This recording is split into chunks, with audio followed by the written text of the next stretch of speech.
Hello everyone, welcome to the Young Conservatives for Christ podcast. I'm John Martin, the Victorian Coordinator for the Young Conservatives for Christ, and today I'm joined by the Victorian Director for the Australian Christian Lobby, Jasmine Yuen, to talk about legislation flooding Victorian Parliament.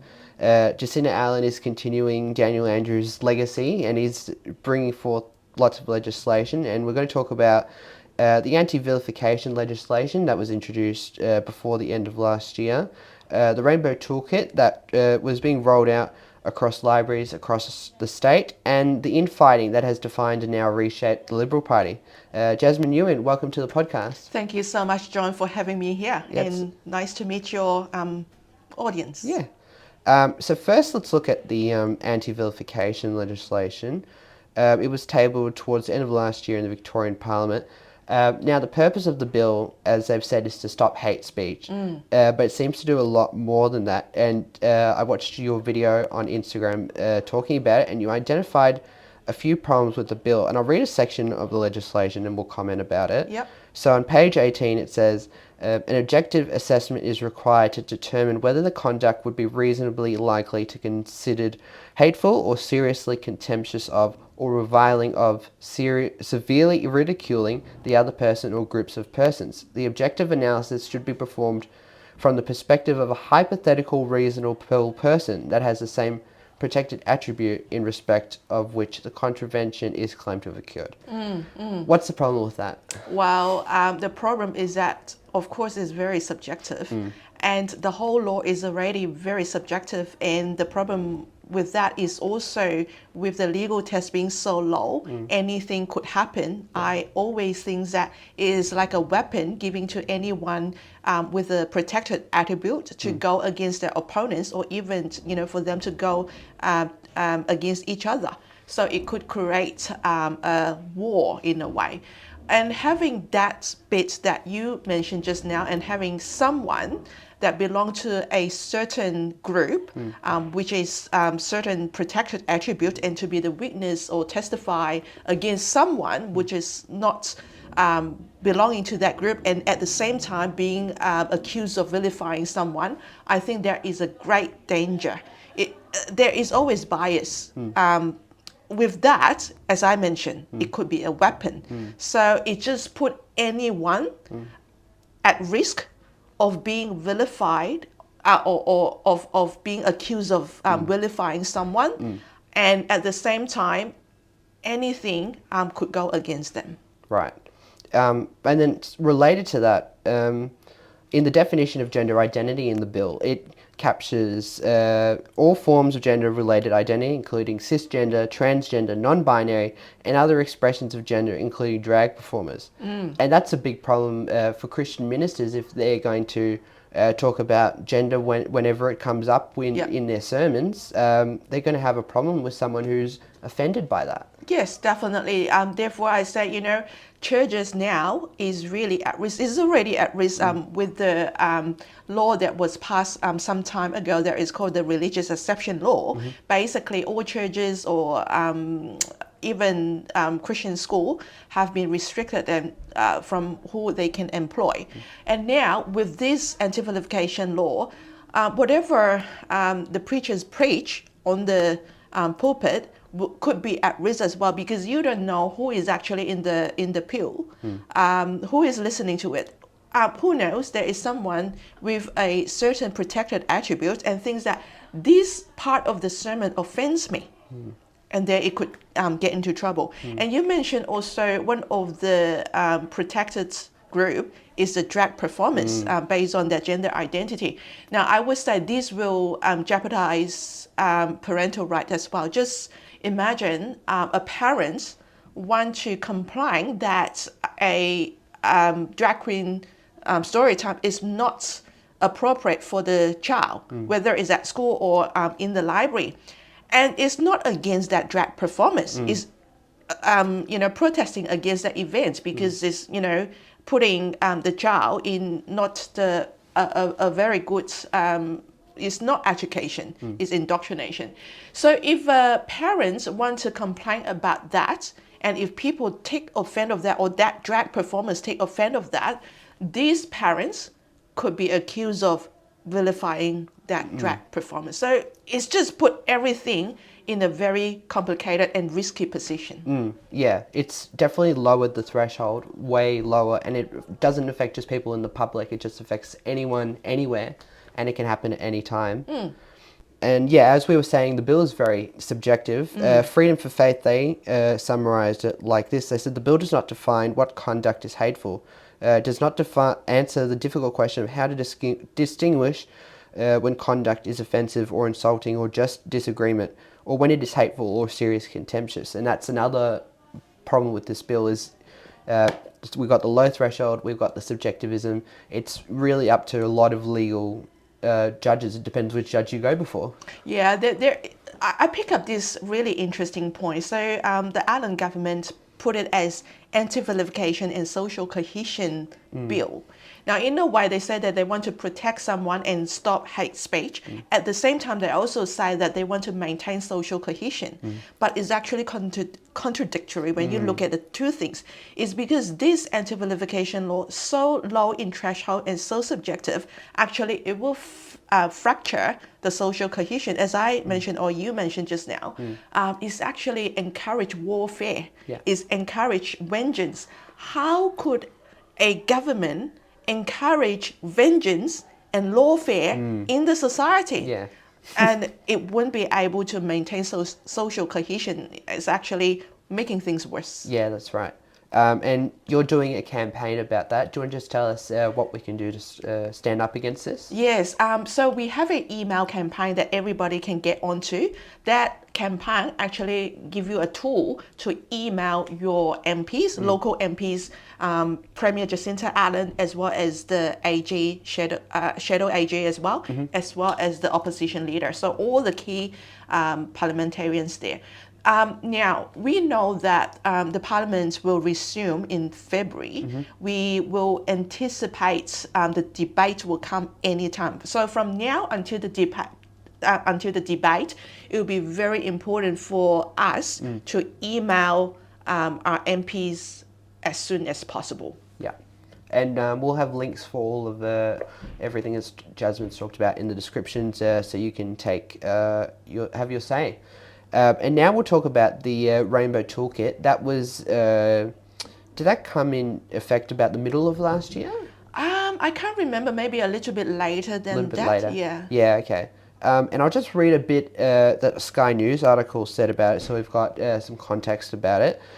So it says, the toolkit, which was launched by the Allen government, advises the library staff that they can become more LGBTIQA plus friendly by adding books on gender diversity to their collections, promoting drag queen story events, and avoiding the use of gendered language. In a section labelled Non-Gendered Interactions, the toolkit advises library staff not to assume the gender pronouns of primary school-aged children. Quote, it is also important to recognise that, especially for young people, gender identity and sexuality can shift or evolve over time, the toolkit states. Children in particular may want to experiment with different gender expressions through dressing up, and we can support them by avoiding mapping out expectations or gender onto them. And I could go on, but it also says that even if the library staff are familiar with the child, that they should leave room for them to express a change in their identity. Oh, this is just, I don't see what library staff have to do with any of this. No, I would say is indoctrination in another level, on steroids, in fact. Well, I have two young kids. They are not young anymore. They are teenagers now. But when they were younger, library is a very important place for us. I brought them there for morning story time, things like that. And up until now, families still do that. I saw parents, some of those story time, they need to book in and even on waiting list. What it means is that library is very important for young family. But having this policy here, when children as young as 5 walking up and they will be greeted by a staff asking them, which pronoun are you using or do you prefer?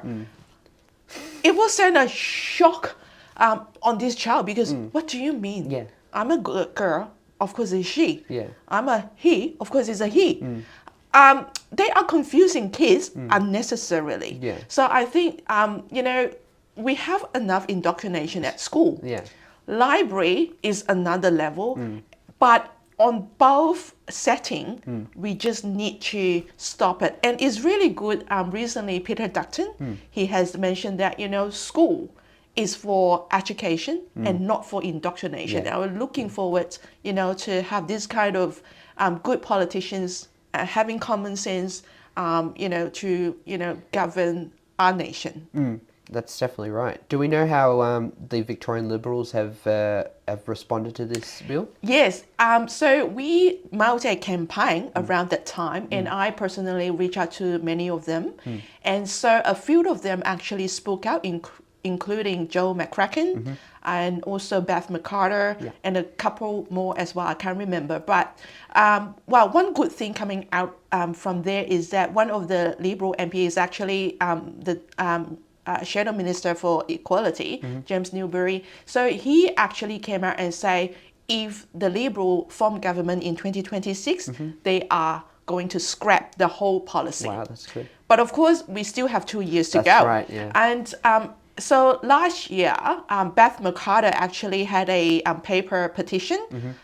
So we had more than 2,000 signatures, which means it's more than enough for us to get onto a debate this year. Wow, okay. So, in the upper house, paper petition needs more than 2,000, actually 2,000 signatures to call a debate. Yeah. But we have more than 4,000 signatures last year. So that is fantastic. Yeah. So we will be looking forward for a debate this year, but we don't know when yet, but stay in tune for that. Sure. I should have asked this before, but about the anti-vilification legislation, do we know how the Liberals have responded to this yet, or not Yes, yet? so I have been reaching out to them very early as well, especially the Shadow AG, Michael O'Brien. Yeah. He actually had a very good media release that came last year, and he really nailed the problem of the bill and agree with us on some of the issue there. For example, he did say that this bill will really control what people can say, can think, pretty much. Well, I can't remember and I can't paraphrase it, but in a way, he understands that this bill is going to restrict religious freedom and even worship, and of course freedom of speech and expression as well. And so I have been in conversation with a few of MPs, Liberal MPs, including then the opposition leader John Pursuto, and he himself has concern about that as well. So I had confidence that they are going to oppose it, but I can't be sure. I hope, and with a change of leadership as well, I hope that they are continue to look into the issue. And what my hope is, they are going to not only oppose it now, but if they form government in 2026, they are going to repeal the whole law. Yeah, that sounds good. And now I guess we'll talk about the Liberals, because they've had a change of leadership. They've had fighting, turmoil. Moira Dean was kicked out of the party, and now they voted on her being brought back in, and then Pursuto had the casting vote to kick her out. Then he called another vote, and then she made it in, and then they kicked Pursuto out of the job, and now Batten is the new leader. What do you make of the Liberals now after all of the leadership change? And yeah, well, I would say I will leave the whole issue out now, because they have committed to move on and be united. So we have to respect that. I think a new year and a new page for us all, not only for them. So I look forward to working with the new opposition leader and the new team. But one thing that I would like to point out is that how do we Christian look at the whole thing? Now, not only this moral issue thing or the whole liberal issue, or in fact the whole political climate that we are facing. What I see in the past few years is that the whole world, the culture is changing in a way that is not only anti-Christian, but also very woke is what I see it. So the whole culture is against Christianity and therefore is very hostile to us as well. And at the same time, there are so many anti-Christian legislation that is coming up. So in a way, so how do we deal with it? Now, to be honest, 5 years ago, you won't see that. You see that Parliament is very respectful of Christian leaders and Christians and Christian values, but not anymore. And so when I look at it, I see the core problem is that is a whole cultural shift in the society. And also when I look at the parliamentarians, many of them perhaps they grew up in Catholic school as well. Yeah. So many actually, Christian especially, expect them to have that Christian values. But when I look at the whole thing, from a big picture view, as well as in communication with them, I find that some of them, even if they grow up with Christianity or Catholic background, they might not have a very strong biblical worldview. What it means is that when we put a very high bar on them, they couldn't meet it because they don't quite understand what it really means from a very solid biblical worldview, or some of them might not even truly understand or read the Bible in depth like us.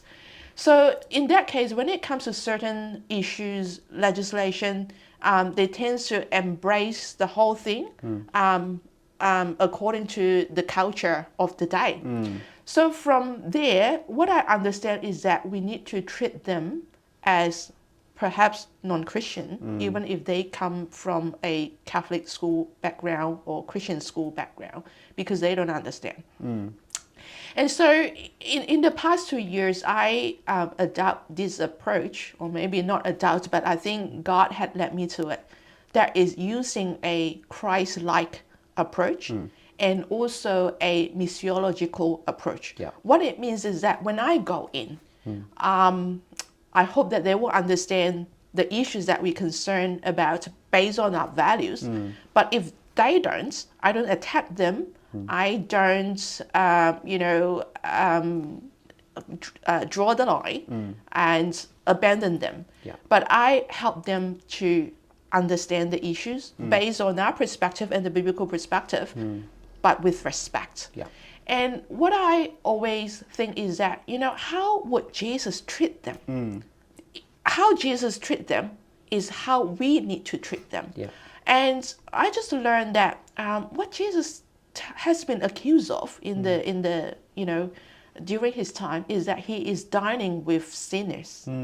And so some of the people have been asking me, why are you still associating with him or her, those MPs who are not even, sharing our values?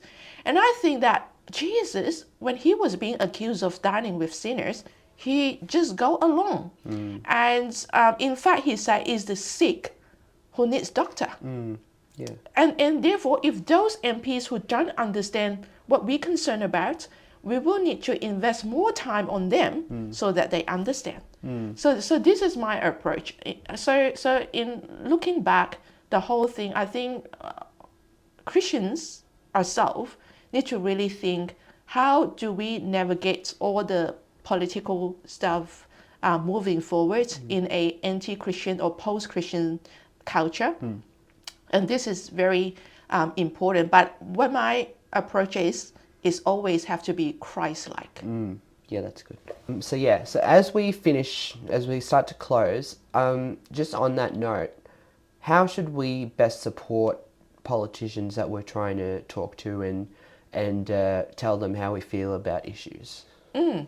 So as I mentioned, I always use Christ-like and respectful approach. So I'll just go in and say, this is the issues that we want to talk about. This is the concern. So can we have a chat, meeting you in person? So I would just say, maintain the politeness and respect. And that is what every politicians will appreciate. And even though there is disagreement, maintain that respect and politeness is key, is because we always talk about dialogue. What does it mean, dialogue? Dialogue is when people disagree, but yet the conversation is still there. Yeah. And if you use a example of sharing the gospel, when you share the gospel, people might not agree with you. Yeah. I don't have sin. Why are you accusing me of being sinful? That is the thing. So when we are communicating with a MP about certain issues that concern us but might not agree by them, it's the same thing. So just help them to understand step by step. As you understand, evangelism is a journey. So helping a MP to understand certain issue from our perspective is a journey as well. But the key is to maintain that relationship, maintain a open door. If you attack them or abandon them, the door will shut forever. I always say it is always important to have a round table discussion than turning the table. Yeah, that's good. And if you want to find out more about the campaigns that the ACL is doing, you can go to the acl.org.au. Yes. Yep.